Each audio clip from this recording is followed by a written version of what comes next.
रहे हैं जो कि जॉबलेस हैं, ऑब्वियसली उनके पास कोई अपॉर्चुनिटी का जरिया नहीं है और वो टैलेंटेड रिसोर्स हैं जो कि कैपेबल पर्सन है, लेकिन मुल्क और हुकूमत जो है वो उनको ऐसा कोई प्लेटफॉर्म ही फ्राहम नहीं कर रही। खान साहब ने किया था या नवाज शरीफ ने किया था, कामयाब जवान प्रोग्राम किया था, उससे पहले जो शेर की हुकूमत थी पाकिस्तान मुस्लिम लीग की, उन्होंने भी यूथ के बारे में काफ़ी किया, लेकिन आजकल के दौर में मुझे नहीं लग रहा कि यूथ के ऊपर कोई काम। वोट किसी को डालें लेकिन अब हुकूमत कोई और बना रहा है तो ठीक है। जिस तरह भी अब लोग ऊपर लोग बड़े बैठे हैं वो सोच रहे हैं, जिस तरह उनकी सोच चल रही है वो मुल्क को लेकर आगे लेके जाने की कोशिश कर रहे हैं।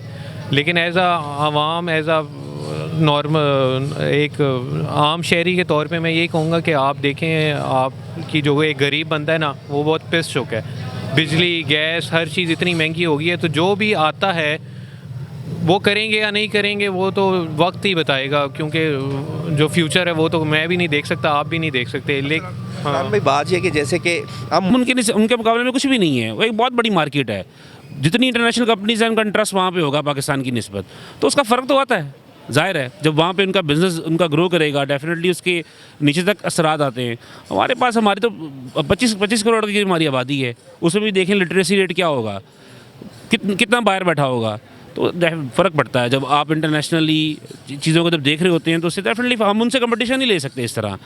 देखिए यार यहाँ पर जो है ना हर बंदा जो है ना करप्ट है। वो अगर टीचर है, कोई भी सरकारी बंदा, कोई भी बंदा उठा लो ना, वो सब के सब चोर है। जो लोग कह रहे हैं कि ना कि नवाज शरीफ वगैरह सब ये बड़े सतह पर चोर है, बाकी जो है ना सब जो है ना अपनी लेवल तक क्यों नहीं।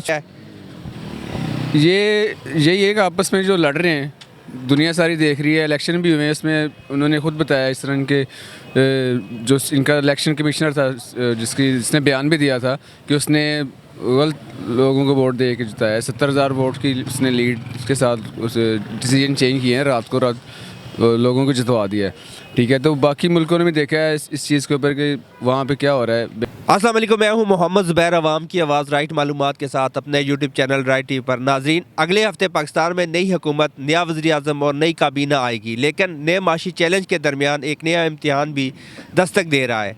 SIFC ने एक ठोस आइडिया की बुनियाद रख दी है और माशी बहाली, मगर लाख कोशिशों के बावजूद बैरूनी सरमायाकारी को ब्रेक लग गई है, जबकि मुल्की सरमायाकारी भी मुंजमद होकर रह गई है। अब तो पाक चीन इत्तेहाद और CPEC मंसूबों का तस्करा भी बेसूद है।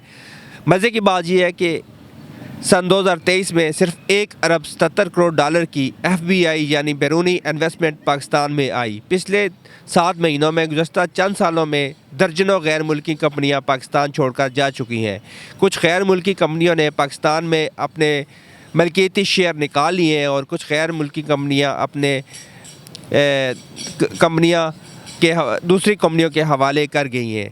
शेल पाकिस्तान में अपने 17% शेयर सऊदी फर्म वाफ़ी एनर्जी के हवाले कर दिए हैं। खलीजी कंपनी वारिद के बाद नॉर्वे की कंपनी टेलीनॉर ने भी अपने एसासे बेचने बंद कर दिए हैं। पाकिस्तान में 40 मल्टीनेशनल फार्मास्यूटिकल कंपनियां काम कर रही थी, लेकिन आज इनकी तादाद कम होकर सिर्फ 17 रह चुकी है। इसके अलावा बहुत सी मल्टीनेशनल कंपनियां और फार्मास्यूटिकल कंपनियां पाकिस्तान को अलविदा कह चुकी हैं।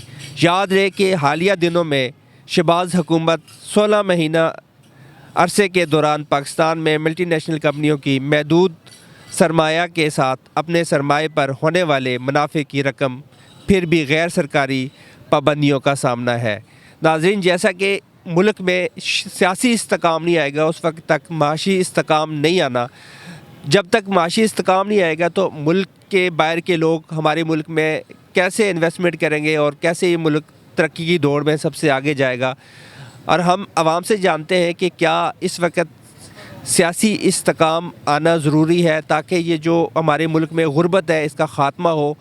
हम जानते हैं आवाम से और उनसे जानते हैं कि आवाम क्या कहती है। आप भी हमारे साथ रहिएगा। वो ख़त्म हो के 17 पे रह गई हैं, सब चले गई हैं। इसका मतलब ये है कि अगर यही हालात चलते रहे, ये PDM 2 का जो सिलसिला चलता रहा या लोगों का ट्रस्ट डेवलप ना हुआ, तो मेरा ख्याल है कि ये 10 तक चली जानी है, जिस हिसाब से ये लोग पाकिस्तान को छोड़ के बाहर जा रहे हैं। आपकी बात ठीक है, लेकिन देखिए अब आपको भी समझना चाहिए, हम भी समझ चुके हैं कि स्टेबिलिटी बहुत ज़रूरी है। जब गैर यकीनी सूरत हाल होगी तो लोग बाहर मूव करेंगे। 1.5 साल का हमने जो एक रिजीम चेंज का जो सिलसिला देखा, अल्टीमेटली इसका फ़र्क तो पड़ा। अब पीडीएम जो गवर्नमेंट दी थी, निगरान सेटअप था, उनके पास उस तरह से एक्सपोजर तो नहीं था। जो इलेक्टेड गवर्नमेंट का एक्सपोजर होता है वो निगरान सेटअप का ऐसा नहीं होता, जो एक्टिंग बैठे होते हैं ऊपर। अब इलेक्टेड गवर्नमेंट आई है, डेफिनेटली उनको मैंडेट मिला है, उनको भी पता है कि अगर हम परफॉर्म नहीं करेंगे तो ज़ाहिर है पॉलिटिक्स तो यहीं पे करनी है, रहना तो यहीं पे है। और अगर वो परफॉर्म नहीं कर पाएंगे तो आप भी नहीं वोट देंगे, मैं भी वोट नहीं दूंगा।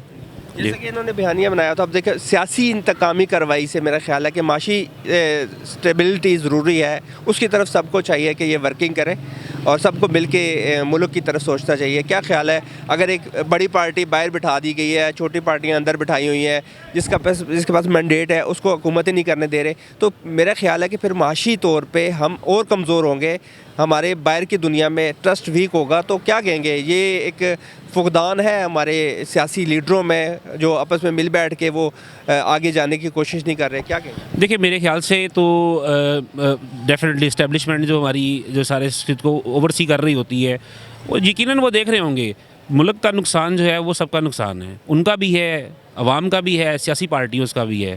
तो ज़ाहिर है जब सारे मामलात को वो देखेंगे, आप मिल के बैठेंगे तो सोल्यूशन निकालेंगे, डेफिनेटली सोल्यूशन निकलेगा। और सोल्यूशन निकलेगा तो ही हम आगे बढ़ पाएंगे, वरना हम इन्हीं हालात का शिकार रहेंगे जिनका हम इस टाइम ज़ाहिर जिससे गुजर रहे हैं हम। जी सर, आप बताएं, आप क्या कहना चाहेंगे कि हमारी इकॉनमी हम किस तरह ट्रैक पे आ सकते हैं और हम कल को एक तरक्की की दौड़ में आगे जा सकते हैं ताकि ये गुर्बत हमारे मुल्क में ख़त्म हो जाए? क्या ऐसे इकदाम होने चाहिए, हुकूमत को कैसा करना चाहिए? मैं तो ये कहता हूँ कि हर पाकिस्तानी को इंडिविजुअली इस कौम का फ़र्द बनना चाहिए। हम कौम हैं ही नहीं, हम तो रेवड़ हैं, जानवरों का रेवड़, जिसको जो चाहता है हाँ के ले जाता है। जब तक हमें ये एहसास नहीं होगा कि हम एक कौम है। अब हमारे साथ आपने इंडिया की बात की है, तो इंडिया में ये नहीं होता कि जो बंदा बरसरे इक़्तिदार आता है वो आके उसके पास और कोई काम नहीं है सिवाय इसके कि मैं इसकी टांगें फाड़ दूंगा, मैं इसको अंदर कर दूंगा, मैं इसको ये कर दूंगा। नो, देखें फ़तह मक्का में हजूर नबी अकरम सल्लल्लाहु अलैहि वसल्लम ने अपने जो दुश्मन थे, यानी वो लोग जिन्होंने हजूर नबी अकरम सल्लल्लाहु अलैहि वसल्लम के चचा मुबारक को शहीद किया था, उनको भी उन्होंने माफ़ कर दिया, हालांकि वो बदला ले सकते थे। के सारे जो हैं सिर्फ अपने आप के ग़ुलाम हैं, ये सिर्फ खुद परस्ती के शिकार है। अवाम का किसी को ख्याल नहीं है। जब तक अवाम का ख्याल नहीं होगा उस वक्त तक कुछ नहीं हो सकता। एक कौन सा दिन आएगा जो लोग सुधरने के लिए जाएंगे? बात तो ये है कि लोगों ने अपना वोट दे दिया, अपना हक़ राय दही इख्तियार कर दिया, जिसको देना था उसको दे दिया। अब उसके बाद क्या हो सकता है? उसके बाद जो भी हुआ आपने खुद ही देखा, किसी एक पार्टी को मैंडेट नहीं मिला वो जाके हुकूमत बनाए और आगे मुल्क चला सके। तो ये अगर ये बंदर बांट का सिलसिला चलता रहा जैसे कि पहले भी चलता आ रहा है, तो फिर हमारे मुल्क में जो इकॉनमी है उसको बहुत बड़ा लॉस हो सकता है, बहुत बड़ा नुकसान हो सकता है। इसके बारे में क्या कहेंगे आप? देखिए बात ये कि आप देखें जब मुशर्रफ दौर के बाद जब सिस्टम बना था तो सबकी एक बड़ी उम्मीद थी कि सिस्टम, ज़ाहिर है कि सिस्टम का वर्ड ही यही होता है ना, जब सिस्टम चलेगा वो फ़िल्टर आउट भी करेगा, वो चीज़ों में इम्प्रूवमेंट भी लेके आएगा। जब आप सिस्टम में रहते हुए चलते रहेंगे ना तो प्रॉब्लम्स निकलेंगी भी, आइडेंटिफाई भी होंगी, उनका सलूशन भी निकलेगा।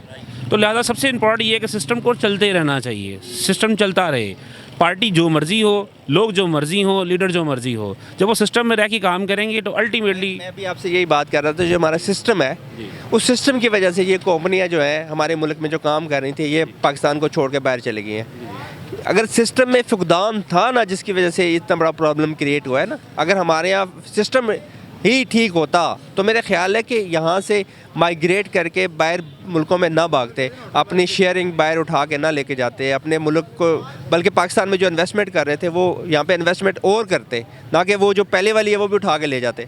आप बिल्कुल ठीक कह रहे हैं, प्रॉब्लम सी तो प्रॉब्लम सामने आ रही हैं।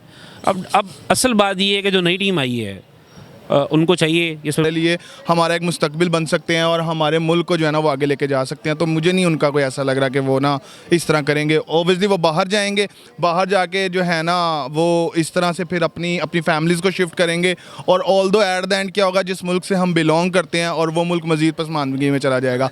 आज को हमारा इंडिया देख लें, हमारे कंपेटिटर हमारे साथ आज़ाद हुआ था, हम उससे इतने साल पीछे जा चुके हैं। 1991 में उन्होंने IMF को अल्लाह हाफिज़ कह दिया था, यानी कि और अभी भी मैं वो एक देख रहा था, एक पोस्ट ही देख रहा था, तो उसके ऊपर मुझे बड़ा ही डॉक्यूमेंट्री थी बाकायदा, तो उसे मुझे देख के बड़ा एक रंज हुआ कि यार हमारे साथ आज़ाद हुआ इंडिया जिसकी आबादी हमसे बहुत ज़्यादा थी, गुर्बत बहुत ज़्यादा थी, सुनने में आता था कि वहाँ पे फुटपाथ पे सोने के लिए भी आपको पैसे देने पड़ते हैं।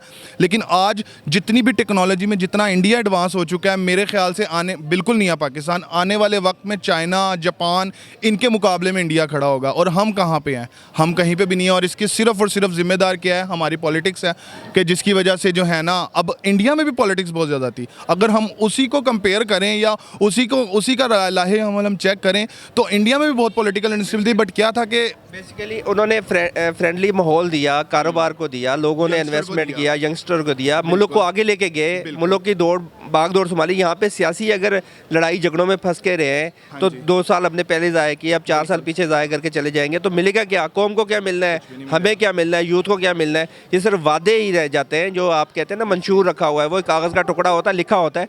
वो मंशूर का मतलब ये है कि मंशूर पर अमल किया जाए।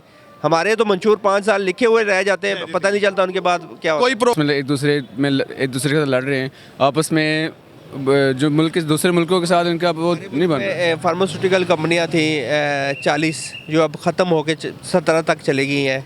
हमारे मुल्क के अंदर बिजली गैस नहीं है जिसकी वजह से लोग यहाँ पे अपना कारोबार कर सकें, ताकि अपने जो मुलाजमों को तनख्वाहें कैसे निकाल के देंगे। मसला तो ये है कि हमारे मुल्क में सियासी इस्तेकाम के साथ जो है ना वो माशी इस्तेकाम आना चाहिए। आप क्या देखते हैं कि इस बार जो है वो PDM की हुकूमत दिन रात करके वो ट्रस्ट डेवलप करेगी जो मुल्क में जो हमारा ट्रस्ट वीक हो चुका है कि लोग इन्वेस्टमेंट यहाँ पे नहीं कर रहे? अभी जो हुकूमत नहीं आई है, अभी इनको बड़ा वर्क करना पड़ेगा। इतनी जल्दी नहीं आप कह सकते कि स्टेबल हो जाएगा सब कुछ, क्योंकि आगे IMF का आगे लोन भी किस्त वगैरह भी देनी है, तो उसके लिए अभी काफ़ी इनको टाइम चाहिए होगा। तो अभी अल्लाह से उम्मीद है कि अल्लाह ताला बेहतर करे। बहुत शुक्रिया।